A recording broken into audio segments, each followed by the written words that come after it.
Abrimos nuevamente el portón de esta fábrica que es el campo, la industria verde. Hoy creo que les vamos a ofrecer un programa muy interesante porque contamos con invitados realmente especiales. Arrancaremos con Claudio Molina para analizar esta cuestión del aumento del corte de la nafta con un 2% adicional de etanol, en este caso de caña de azúcar, pero vamos a conversar sobre las implicancias de esto y el futuro ante la necesidad de incrementar el mercado para el maíz, que es el producto que viene y que va a venir aluvionalmente. Conversaremos también con Víctor Juri. Víctor es fabricante de sembradoras en Carmen de Areco, además ha incursionado en la política. Queremos ver cómo está viendo la situación en general, cómo le ha ido en Expoagro, donde lo vimos muy activo, y qué opinión tiene o qué visión tiene respecto del mercado de maquinaria agrícola y las necesidades que tienen hoy los fabricantes y los clientes, los productores. Conversaremos también con Francisco Gascón, que es gerente de marketing de Stihl, una cosa muy interesante porque Stihl, que uno la ve como una empresa que provee motosierras, en realidad cumple un papel clave en la industria forestal y además tiene mucho para contarnos respecto a el show que hicieron en Expoagro con los escultores que trabajan con la motosierra, lo que es realmente uno de los atractivos interesantes, ya hace años que lo vienen haciendo, pero este año bueno, nos queremos meter un poquito más adentro de lo que es la vinculación entre la motosierra y la industria forestal. Y como siempre, Jorge Castro, hoy hablando de lo que significa la tecnología israelí en la producción global de alimentos. Estos son entonces los temas que vamos a compartir con todos ustedes en esta edición de El Campo, la Industria Verde. Enseguida empezamos.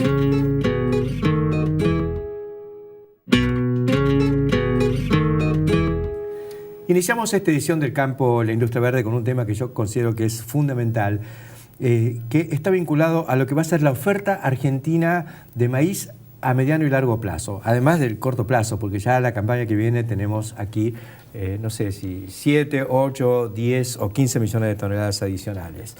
Hemos convocado a Claudio Molina, que es el director ejecutivo de la Asociación Argentina de Biocombustibles e Hidrógeno, en la inteligencia de que una de las variantes a mediano plazo para resolver el problema de la oferta argentina de maíz es avanzar con la cuestión del etanol y los biocombustibles en general. Etanol, biogás, que también es digamos una fórmula muy plausible, pensar en biogás a partir del maíz. ¿Cómo estás viendo esto, Claudio?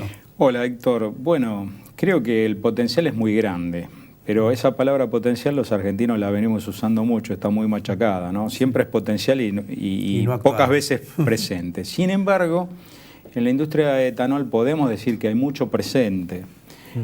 Hace 6 años atrás no usábamos bioetanol en Argentina y pensamos en lo que habían sido los 70, a principios de los 80 con el plan Alconafta, la triste experiencia.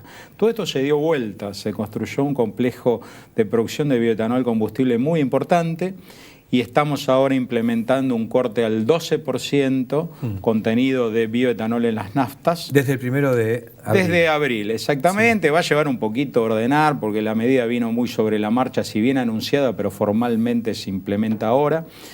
Esto no es poca cosa, es decir, con un consumo de naftas cortadas con etanol superior a 8.500.000 metros cúbicos por año, vamos a incorporar más de 1 millón de metros cúbicos por año a las naftas y con la idea de crecer y en algún momento no tan lejano llegar a implementar un plan parecido al de Brasil con el Flex Fuel.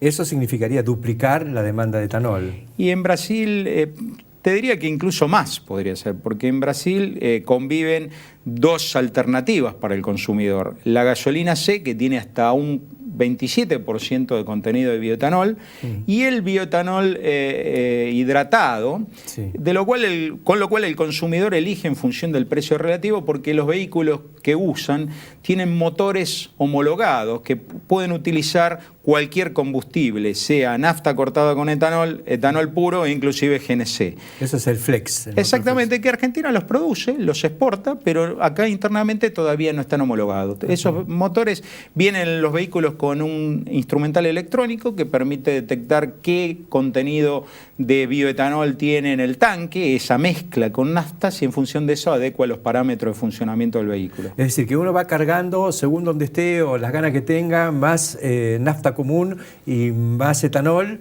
y por ahí tiene 100% de etanol y por ahí tiene... Sí, en realidad el contenido de etanol que hay en el tanque es muy difícil de determinarlo justamente por eso, porque vos vas eligiendo en función del precio. Claro.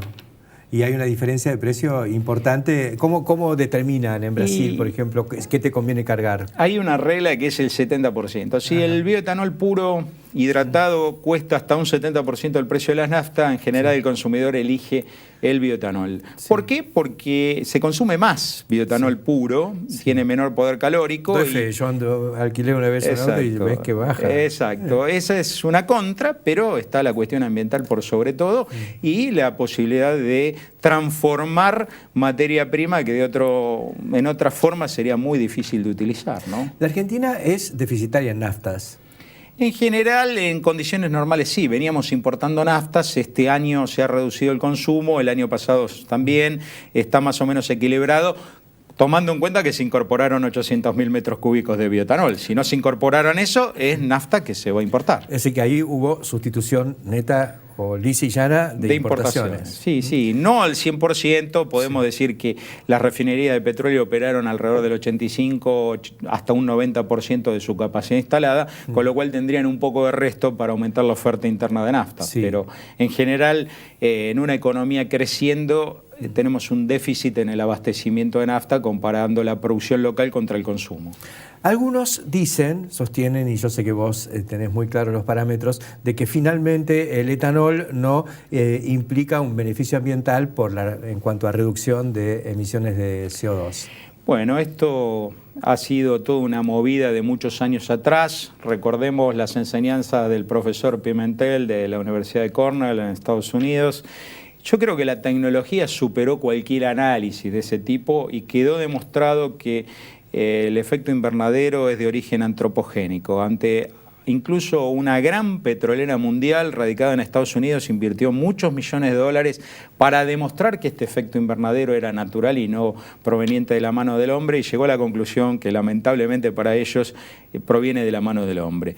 Entonces, si uno produce bioetanol, como cualquier biocombustible, con los cuidados necesarios para el medio ambiente, recicla totalmente el dióxido de carbono y sin duda es muy positivo en términos de lo que implica las emisiones por la combustión de combustibles minerales. Es decir, en el caso del bioetanol de caña o de maíz estamos por arriba de un 60% de reducciones de gases de efecto invernadero, llegando hasta el 80%. La otra cuestión que también empieza a rodar es ¿te acuerdas cuando se sustituyó el tetratilo de plomo como agente antidetonante, digamos, oxigenante de la nafta, por MTBE? Empezamos a usar un producto que en el mundo está un poco mal visto, el metilterbutiléter, que fue sustituido en España, en Estados Unidos, por el ETB, etilterbutiléter, que se obtiene a partir del etanol. Sí, en ambos casos, en el caso del MTB es una mezcla de metanol e isobutileno, y en el caso del ETB es etanol e isobutileno.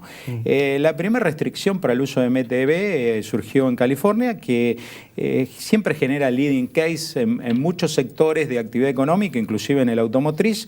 Estableció la prohibición del uso del MTB y eso después se empezó a trasladar a otras partes del mundo. ¿Por qué se prohibió? Porque es muy contaminante. En ese caso había generado una importante imperfección en las napas de agua, había contaminado directamente las napas, tiene sustancias cancerígenas, por lo tanto es preferible como intermediario el etanol y no el metanol. Acá en Argentina, YPF es la compañía que tiene la mayor planta de MTB, prácticamente diríamos que es un cuasi monopolio. Tendría posibilidad sin ninguna duda de incorporar etanol y dejar de lado el metanol, que el metanol se produce a partir del gas que no tenemos. Es una transformación de gas que se hace en Cutralcó, Plaza Huínculo, en Neuquén, una planta muy importante que instaló YPF con 400.000 toneladas de capacidad por año, que bien una parte se utiliza para la producción de biodiesel y gran parte de la producción se exporta. exporta. Con lo cual, si liberás metanol dejando de usar MTB y utilizás etanol, tranquilamente podés exportar el metanol para usos industriales. Y usarlo para más biodiesel. Sí, sí, a medida que crezca la producción de biodiesel, pero ahí tenés un problema. El problema con el metanol es que YPF tiene que acomodarse en materia de la situación de precios. Hoy está aplicando precios a los consumidores locales, que son los productores de biodiesel, muy por encima de la paridad de importación. Eso hay que arreglarlo. Y porque le conviene más hacer MTB porque tiene la nafta subsidiada. Bueno, hay una mezcla de cuestiones que hacen a esto. Pero para la matriz ambiental sería mucho más conveniente que dejen de hacer MTB, que hagan ETB y que ese metanol vaya a biodiesel, que por lo menos es una mejora ambiental. Sin dudas, también hay que tomar en cuenta la posibilidad de utilizar etanol en la industria alcoquímica, es decir, con el etanol haces etileno y polietileno, la ruta de los bioplásticos. Sí. Esto es un potencial muy grande que tenemos y que tarde o temprano va a venir a escala. Muchas petroquímicas internacionales que buscan con mucha fuerza convertirse en más verde, van a progresivamente utilizar más etanol derivado de materias primas agrícolas para producir plásticos. En esta resolución del aumento del contenido de etanol de la nafta del 10 al 12% se le asignó todo ese adicional de 2 puntos al sector azucarero, sucroalcoholero. Si vamos al flex, ¿quién tiene capacidad de respuesta? ¿El sector maíz o el sector caña? A corto plazo, con la producción enorme que hay de maíz, sin duda hay más materia prima para transformar en etanol del lado del maíz. Hasta el año pasado, la industria procesadora de maíz para etanol, que está representada por 5 destilerías en la región centro de Argentina y San Luis, estaba proveyendo el 59% de la oferta total de bioetanol. Este año, hasta ahora, está pasando lo mismo. De aquí en más, con esta nueva norma, se va a equiparar los orígenes entre bioetanol de caña y bioetanol de maíz. Si vamos más para arriba... Sin dudas es muy difícil aumentar significativamente los cañaverales por una cuestión geográfica de Argentina. Existe la posibilidad, pero el desarrollo es más lento. A corto plazo y a mediano plazo, la oferta de maíz que hay en Argentina es más que suficiente para abastecer un nuevo paradigma que sería la incorporación del flex fuel al programa argentino. ¿Exportación de etanol es muy complicado? Y es muy difícil. Hay altos aranceles. En Estados Unidos no los hay, no lo hay. En Europa sí, en Japón sí. En los principales países consumidores de nafta en general se traba la importación de etanol. En Estados Unidos está abierto el mercado, pero es muy difícil para una industria local de bioetanol competir con las plantas gigantes de bioetanol de Estados Unidos. Seguro. Entonces esa es la restricción. Y también está Brasil, que en esta liga juega, tiene larga experiencia en el mercado internacional de bioetanol, pero todo llega, Héctor. Seguramente se van a ir dando pasos. A veces la industria local tiene ciertos temores de pegar saltos rápidos, pero sin duda vamos a empezar a ver a mediano plazo números de etanol en el comercio internacional y que provengan de Argentina, ¿no? Me parece fantástico todo lo que nos has contado. Es un camino que hay que recorrer. El valor agregado es fundamental porque si no vamos a abarrotar al mercado internacional de maíz. Sin duda, esta es una alternativa entre otras cuantas viables que tiene el país, y lo importante es que con estas nuevas políticas se haya despegado la producción de maíz en Argentina, porque es fundamental en la rotación de cultivos para proteger nuestros suelos, ¿no es cierto? Gracias, Claudio Molina, por estos comentarios. A vos, y nosotros enseguida continuamos aquí en el campo, la industria verde.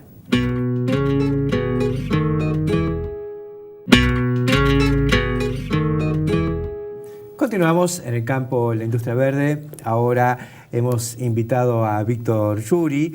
Víctor no solo es un importante fabricante y muy innovador de sembradoras, sino que además es un líder de la industria.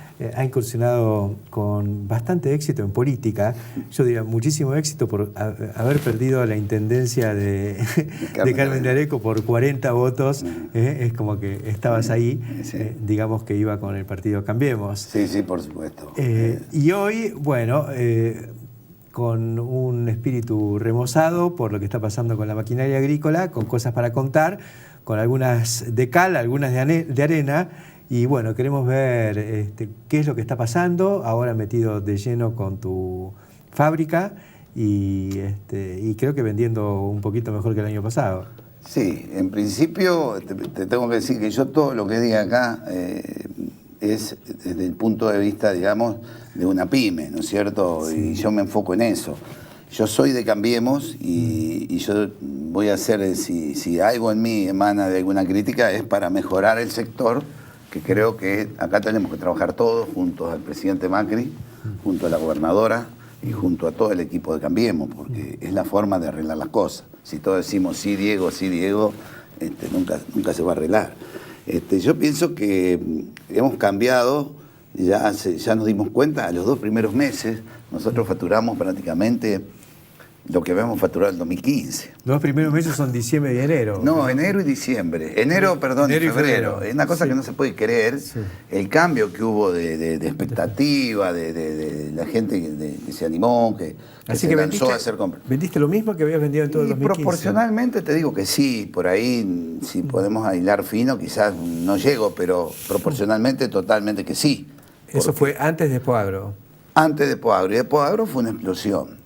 ¿No? Expoagro fue una explosión. Ahora se tienen que dar los créditos que están prometidos, ¿no? Que la gente se anotó, había descuentos especiales. Sí. Bueno, algunas cosas se tienen que dar. Estamos esperando eso, porque todo lo que se vendió en Expoagro se vendió por crédito. Nosotros vendimos algunas máquinas en Expoagro, pero ya eran de algunos clientes. Pero nos fue muy bien en la perspectiva de vender por los créditos. Claro. De algunos bancos que ¿Qué créditos había? Bueno, había de bancos privados, sí. Había algunos más o menos tentadores, pero el más tentador, indudablemente, era el del Nación, al 13,5%. Sí, ¿y qué pasó con ese crédito? Se anotaron algo de 4.000 productores, sí. Creo. Sí. No quiero, pero... Para todos los rubros. Sí. No demos datos confidenciales tuyos, sí, por supuesto. A vos te fue bien con ese crédito. Sí, a mí me fue bien con ese crédito. Ahora, estamos esperando a ver qué pasa. Vos sabés que lamentablemente hay mucha burocracia hoy en los bancos, con el tema de los créditos y todo. Está muy complicado. El que no tiene la carpeta, el que no está calificado, entonces se complica un poco y se atrasa, claro. ¿No es cierto? Pero bueno... Y por otro lado, vos estás dependiendo de ese cliente para poder fabricar. Mira, el problema de la pyme, vos me llevas a un terreno que no te puedo dejar de contestar en el momento que estamos en las pymes. Sí. Nosotros nunca fuimos, digamos, tenido en cuenta por la provincia, ni por la nación. Es decir, la pyme, más en Buenos Aires que en otras provincias como Santa Fe, Córdoba, ahora te voy a contar algo de Santa Fe, nunca fue tenida en cuenta, claro. Porque te tenés que arreglar solo. En las 4, yo pasé 4 crisis, en las 4 crisis me arreglé solo, porque no hubo jamás un crédito, digamos, a largo plazo. Porque el sector maquinaria agrícola en la provincia de Buenos Aires es chico en relación a otras industrias. No mueve la aguja. Claro, cosa que no pasa en Santa Fe o en Córdoba mismo. Claro, pero en mi pueblo, nosotros somos dos fábricas que prácticamente somos las 2 únicas fábricas que hay en Carmen de Areco, como hay en 9 de Julio, como hay en Carlos Casares, todas pequeñas empresas, como hay en Colón, que está el amigo Néstor. Claro. Es decir, en esas ciudades movemos la aguja, somos importantes. El problema que hay acá es que tenemos que ayudar a esas pymes, no regalar absolutamente nada, nadie quiere que le regalen nada, pero por ejemplo, uno de los problemas, no hay un banco de desarrollo para las pymes, claro. Cuando es obligatorio. Claro. Es decir, hay países que faltan las 2 cosas. Para las pymes. Claro. Está el crédito para el productor, que es fenómeno, tiene que ser fluido y todo eso. Pero el productor tiene crédito, pero a vos no te llega hasta... Ahora, yo te hago una pregunta, perdóname, Héctor. Yo te hago una pregunta. Yo vendo 10 máquinas ahora, no tengo capital de trabajo. Por eso digo... Yo voy haciendo, ¿sabés qué voy haciendo yo? Lo que vendo. Lo que el productor amigo me adelantó, ¿no es cierto? Y con eso voy haciendo las máquinas. Yo tengo posibilidad de hacer 10, 15 máquinas más y no tengo capital de trabajo, no las puedo hacer. Y no las voy a poder vender. Vos con toda la guita que ganaste antes te compraste campo, eso es lo que pasa. No, y seguramente. Campo, aviones, todo eso me compré. Yo ¿Por qué no tenés capital de trabajo? No tengo porque hace 3 años que vengo devolviendo. Y venimos devolviendo. Hace 3 años. Es muy largo, es muy penoso lo que hemos pasado. Nosotros... llegamos a tener una capacidad ociosa el último año del 70%. Claro. ¿Cómo vos podés creer? Claro, pero... ¿Por qué no suspendiste, no echaste gente? Por mi familia, por mi pueblo, por el orgullo, porque la fábrica es otro hijo, porque vamos a aguantar. Yo estaba haciendo otra fábrica al lado para 20 personas y tuve que vender la nave. No pude poner esa fábrica porque yo quería, vos sabés que yo reparo mis máquinas y hago otras cosas. Los repuestos los quería hacer en otra nave aparte para hacer prolijo, para hacer las cosas bien. Habíamos hecho una inversión muy importante y la tuvimos que vender y tuve que vender el auto de mi hija para pagar sueldos y para tener algo de capital de trabajo para poder trabajar. Y no se nos cayó nada porque en otras crisis también nos llevó propiedades. Entonces, yo pienso que acá hay un problema de no credibilidad de las pymes. Los bancos no les interesa la pyme. A los bancos por ahí les conviene más negociar los pasivos en el Banco Central, que le paga el 38%, los activos, que le paga el 38% a 40 días. Sí. ¿Qué le va a prestar a Cestario, Bajuri la plata? Sí. No le interesa, ¿no? Si tenés que competir con esas colocaciones, ahora, es imposible. Tengamos cuidado, porque nosotros tenemos 50 personas. Sí. Y no es en una ciudad chica. A nosotros nos tiene que poder dar desarrollo. A nosotros estuvimos bien y llegamos a vender a Europa, y vos lo sabés bien. Sí. Y llegamos a vender a Rusia, y vos lo sabés bien. Y yo, que era el dueño, fui a armar las máquinas porque no se me va a caer nada. Hice lo que tenía que hacer. Yo siempre, en mi empresa, mi familia hizo todo lo que tenía que hacer. Hasta mi señora en la casa hizo lo que tenía que hacer. Porque es un conjunto de cosas en una pyme, ¿no? Pero lamentablemente no hay ayuda, no hay un plan de desarrollo, no hay un crédito, digamos, blando, que no te lo regalen, pero que te den un año de gracia. Porque es una pena que ahora nos perdamos, que Industria Víctor Juri se pierda de hacer 10, 15, 20 máquinas en el primer semestre. Porque no tiene dinero para invertir, para capital de trabajo. Cada máquina son $100.000. Claro, digamos. Pero aparte que acá tenemos otra cosa. Acá se habla, yo he sentido muchos ingenieros, con mucha razón, de hablar de la, ¿cómo es que? De la, perdóname, del valor agregado. Sí. El valor agregado.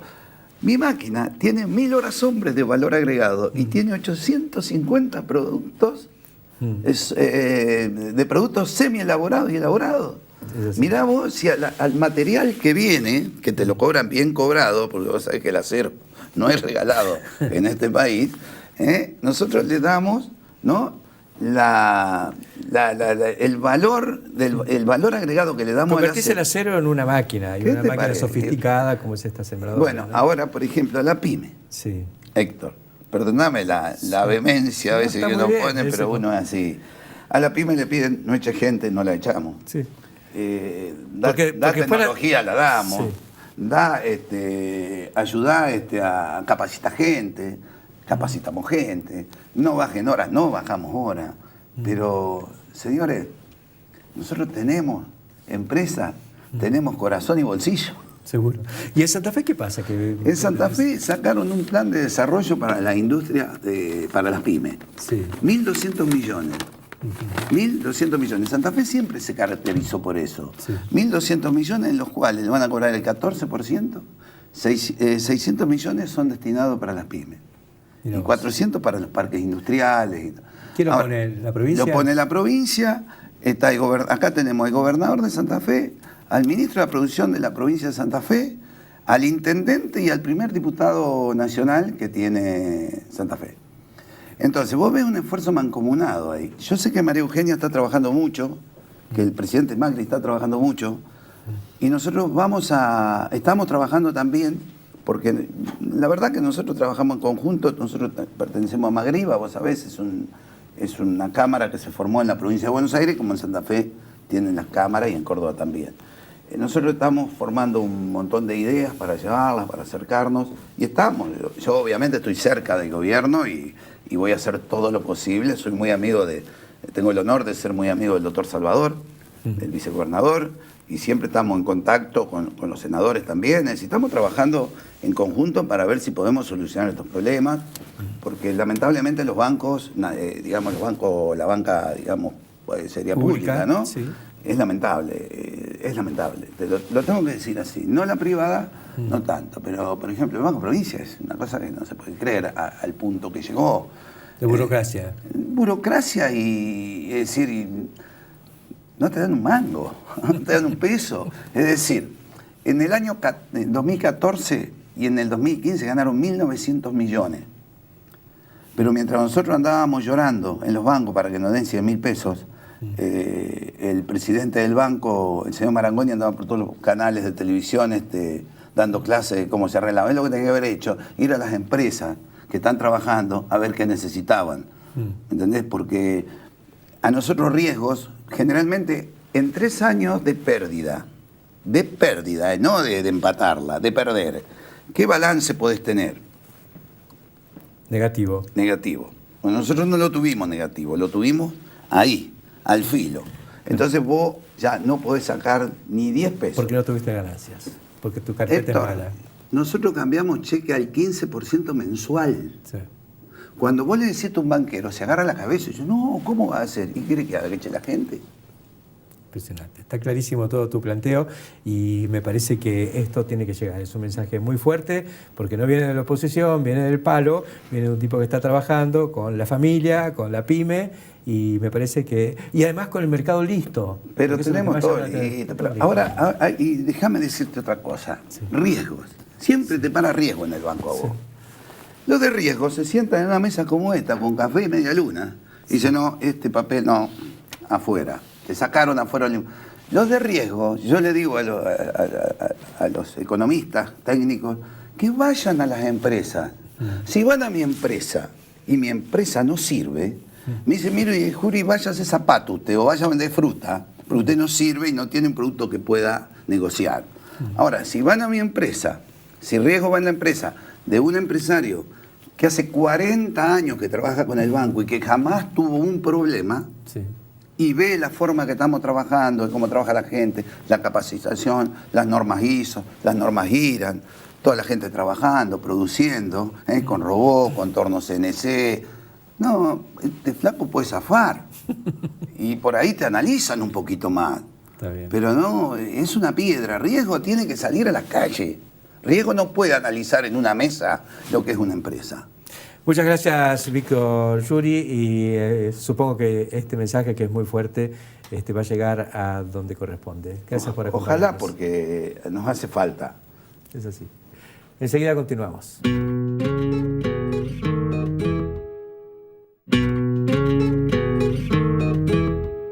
Continuamos en el campo, en la industria verde. Ahora quiero presentarles a un personaje interesante.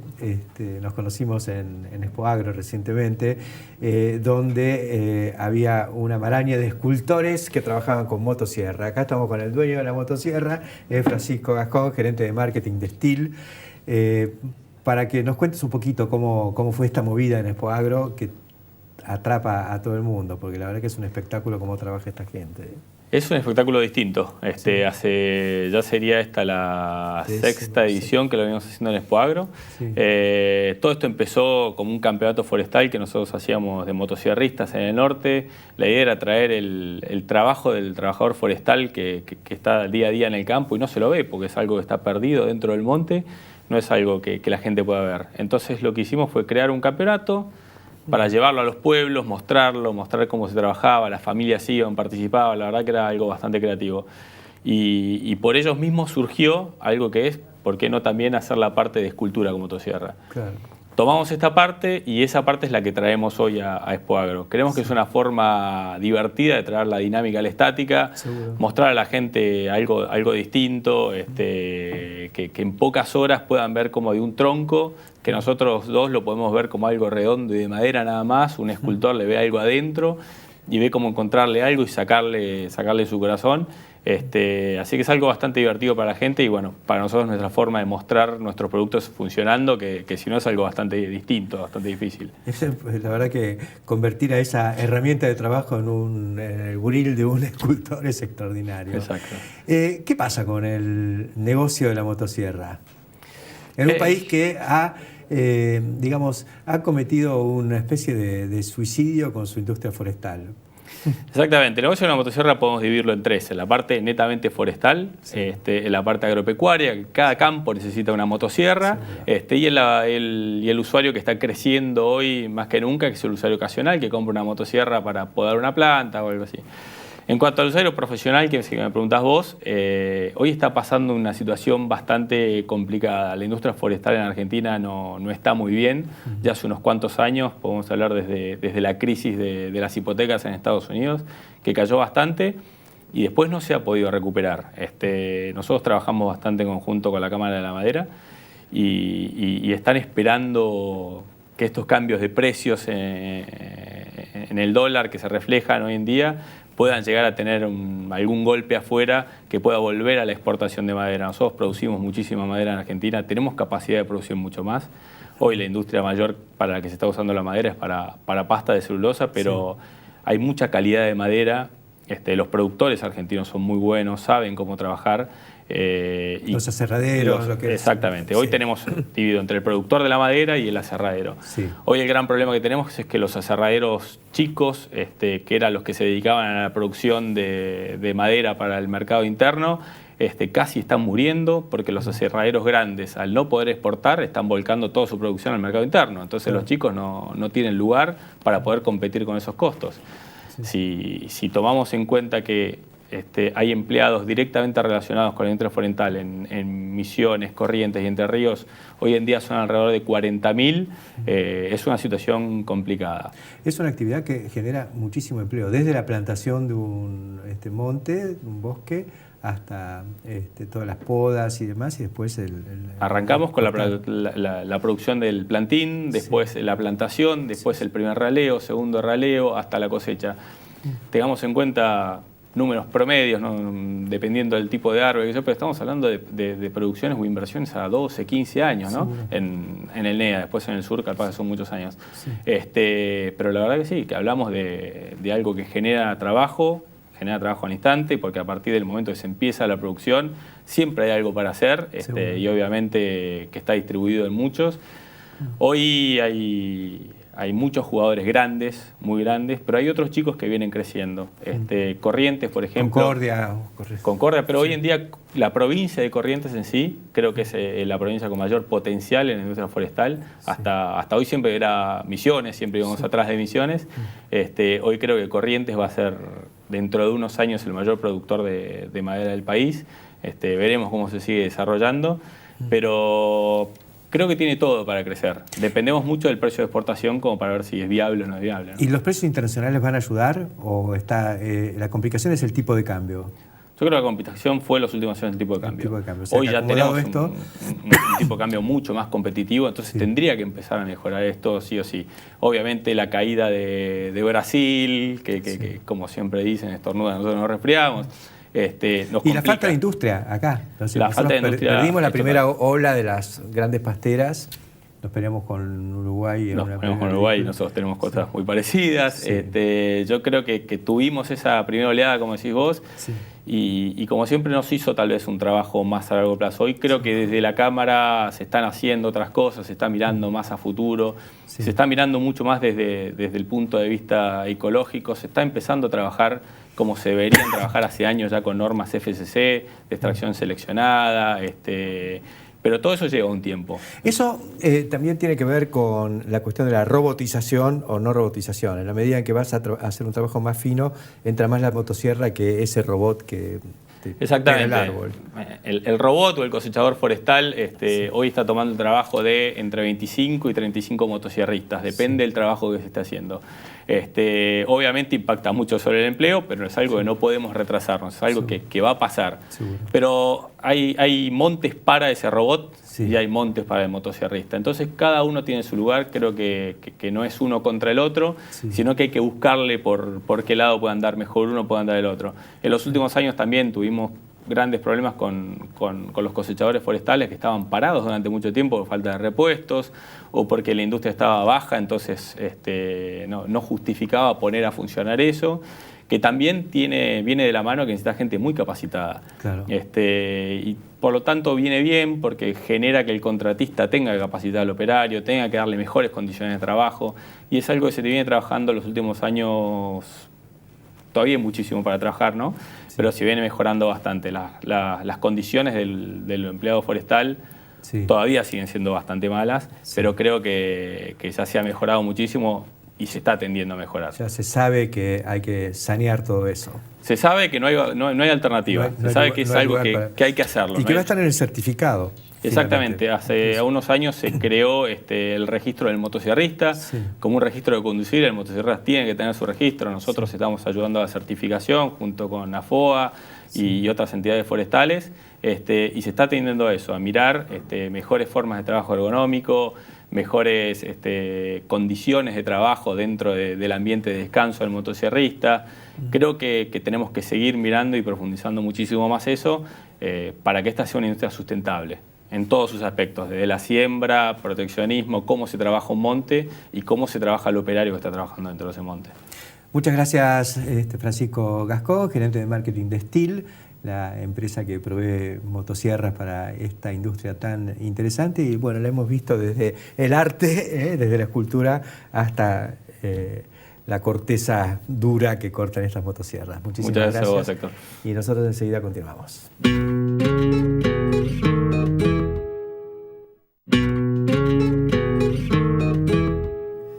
Y ahora en el campo, la industria verde, el espacio que compartimos con Jorge Castro. Y Jorge, nosotros nos pasamos entre los países árabes y el este asiático, pero nunca pasamos por arriba de Israel. Claro, ¿Qué sabes de la agricultura israelí? ¿Cómo la...? Mira, el agro israelí es el más tecnificado del mundo. Ocupa 2.7% de la fuerza de trabajo de Israel. Y más de 2/3 de esa fuerza de trabajo dedicada al agro israelí está constituida con graduados universitarios o posgrados. Israel es el segundo país en materia de innovación tecnológica del mundo después de Estados Unidos, solo que tiene 8 millones de habitantes. La industria high-tech israelita está ubicada en el número 2 del índice Nasdaq de Wall Street de las empresas de alta tecnología del mundo. Ajá. Dentro de esta industria de alta tecnología israelí es que se encuentra la producción agrícola. Es una producción capital intensiva, súper intensiva en conocimiento, y donde la premisa es que hay escasez de recursos o restricción absoluta de recursos. Sobre todo agua. Sobre todo agua. El 60% del territorio israelí es un inmenso desierto. Mejor dicho, el término inmenso no corresponde a Israel. Pero es un desierto, es el desierto de Negev fundamentalmente. Y el 40% restante es un semiárido intenso. Lo que hay que agregar es que Israel, la restricción fundamental que tiene para su producción agrícola es la carencia de agua. Claro. No solo es árido, sino que además no tienen agua. Árido no tiene agua y el 60% es un desierto. Sí. Lo que esto significa es que más del 90% del agua, recursos hídricos, que utiliza el agro en Israel, proviene del agua desalinizada y proviene del reciclado de los servicios. Esto quiere decir que prácticamente el agro en Israel no utiliza ni compite con el agro, con los recursos hídricos destinados a la población, al consumo de la población. Primero se toman y después lo que sobra o lo que se descarta. Exactamente. Va a riego. Ahora, en este sistema carente de recursos, desierto, carencia de agua, la innovación tecnológica ha sido el elemento fundamental. La innovación tecnológica se manifiesta sobre todo en lo que se refiere a la tecnología del riego por goteo. Toda la totalidad de la producción agrícola de Israel se realiza bajo riego. Y ese riego se realiza en forma predeterminada, específica, que es precisamente por goteo. Ahora el agro de Israel es el que está a la cabeza, junto con el agro de Estados Unidos, en la utilización intensiva del denominado gran conocimiento del procesamiento de la información, el denominado Big Data. Ajá. Lo que comenzaron a hacer tecnológicamente con el riego por goteo, ahora lo hacen a través de la nube o cloud computing. Esto es el mapeo metro por metro de la totalidad de la tierra fértil en Israel, destinado a saber en qué metro, en qué centímetro se va a colocar cuántos recursos, cuánta agua y cuántos fertilizantes. Agricultura de precisión. Agricultura de precisión llevada al límite, o por lo menos un límite que está en creciente desarrollo. ¿El destino de esa producción de Israel? El destino de la producción de Israel es esencialmente, por ahora, el mercado europeo. Israel tiene 2 acuerdos de libre comercio. Uno es con la Unión Europea, el otro con los Estados Unidos.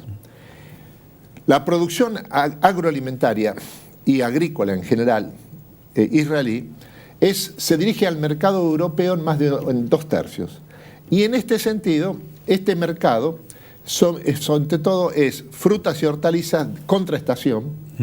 Y después, Israel se ha convertido en uno de los grandes exportadores mundiales de flores, destinados fundamentalmente al mercado europeo a través de la plaza de Holanda, Rotterdam. Así que cuando hablamos de sector agroalimentario vamos a tener que agregarle agroalimentario y flor. Exactamente. En el caso, Ecuador o Colombia. Exactamente. En el caso de América Latina, el caso de Ecuador o Colombia, grandes productores y exportadores de flores. Y Holanda, que en los polders, digamos, abajo del mar, produce tulipanes y otras flores. Exactamente. Así que no hay que descartar el negocio de la flor. Un día traemos a algún cooperativista japonés de los que producen flores acá. Exactamente. Es un mercado creciente que tiene mucho que ver con los altos niveles de ingreso y con la modificación de las condiciones de vida, para la cual en un momento determinado el consumo de flores hacia las condiciones de vida. Gracias, Jorge, por tus comentarios de hoy. La verdad que es muy interesante meternos un poquito en la problemática de Israel, de la que mucho se habla. La vemos más como mercado para nuestra carne vacuna, los cortes kosher, y no nos fijamos mucho en su nivel tecnológico, incluso hasta en lechería, donde también son líderes. Exactamente, exactamente. Gracias, Jorge, y enseguida continuamos.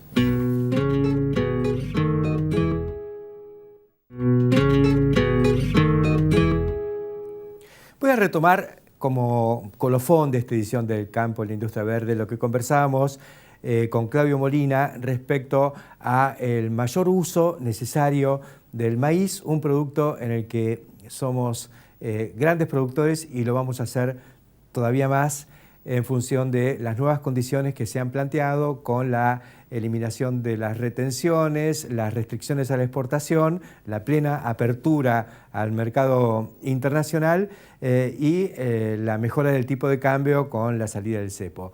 Todo esto nos está poniendo frente a un horizonte en el cual seguramente vamos a incrementar la superficie sembrada con maíz en no menos de 1 millón de hectáreas, lo que significa 8 millones de toneladas adicionales, pero puede que pasemos a 1,5 millones o 2 millones de hectáreas más.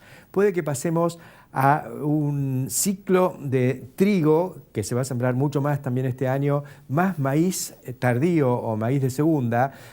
Puede que empecemos a incorporar riego en una parte muy importante de la pampa húmeda. Yo pienso en la provincia de Córdoba, que tiene un manto de agua corriendo por abajo del suelo, donde uno pincha y puede poner un pivote. A mediano plazo vamos a tener 8.000 kilos de trigo y unos 8.000 kilos de maíz de segunda, 16 toneladas por hectárea de granos. Eso está al alcance de la mano, lo dice Eduardo Martelotto, director regional del INTA, y un hombre con muchísima experiencia y mucha seriedad, sobre todo en sus planteos. Todo esto está a la vuelta de la esquina. Ahora vamos a ir rápidamente en esa dirección. Ahora, hace unos años me acuerdo que participé de un congreso CREA en que se titulaba ¿Producir más para qué? Me parecía un disparate. Producir más siempre tiene mercado. Estamos produciendo commodities que siempre encuentran mercado, pero a costa de precio. No estamos en condiciones de sufrir pérdidas de precio, sufrir recortes de precio. Para eso tenemos que empezar a digerir más de esto, encontrar nuevos mercados, acuerdos comerciales, poder colocar más producción, pero sobre todo pensar en que aquella quimera hasta ahora del agregado de valor en origen pasa a ser algo fundamental para digerir cantidades crecientes de lo que vamos a producir cada vez más. Entonces, uno de los caminos es de aprovechar el know-how, la experiencia recogida en los últimos años cuando empezamos a incursionar en la transformación del maíz en etanol, generando un mercado que es muy plausible porque tiene, por un lado, el telón de fondo de lo medioambiental. La Argentina se comprometió en la COP21 en diciembre del año pasado a incrementar o a sumar su parte al combate contra el calentamiento global. Esto tiene que ver con la sustitución de energía fósil por renovables. El maíz es energía renovable. El maíz convertido en etanol es energía renovable, más el alimento que se produce con el coproducto de la destilación del maíz, que son los DGS. Entonces, el modelito de etanol y engorde bovino y producción de leche, ¿por qué no?, cuando las condiciones mejoren, me parece que es algo inexorable. Estamos condenados a hacerlo. Y más vale empezar desde ahora. Para eso hay que generar las condiciones, y la condición básica es que la Argentina flexibilice su programa de biocombustibles, adaptándolo un poco a lo que sucede hoy en el Mercosur. Y el Mercosur, en materia de naftas, va al motor flex, al auto flex, para lo cual acá tenemos que hacer modificaciones muy profundas, pero con la experiencia de que en Brasil ya la hicieron y en algún momento tenemos que empezar. Eso va a significar que vamos a tener menos necesidad de combustibles fósiles, menos necesidad de importarlos, porque la Argentina hoy no tiene capacidad de refinamiento para todo lo que va a ser el crecimiento del consumo de naftas, y fundamentalmente implica desarrollo en el interior, desarrollo en las cadenas productivas que son más interesantes, más atractivas por todo lo que generan alrededor de ellas. Así que me parece que lo que hoy hablamos es fundamental para poder cerrar este círculo en el que la producción va a ir creciendo y necesitamos avanzar en los nuevos usos. Hasta la semana que viene.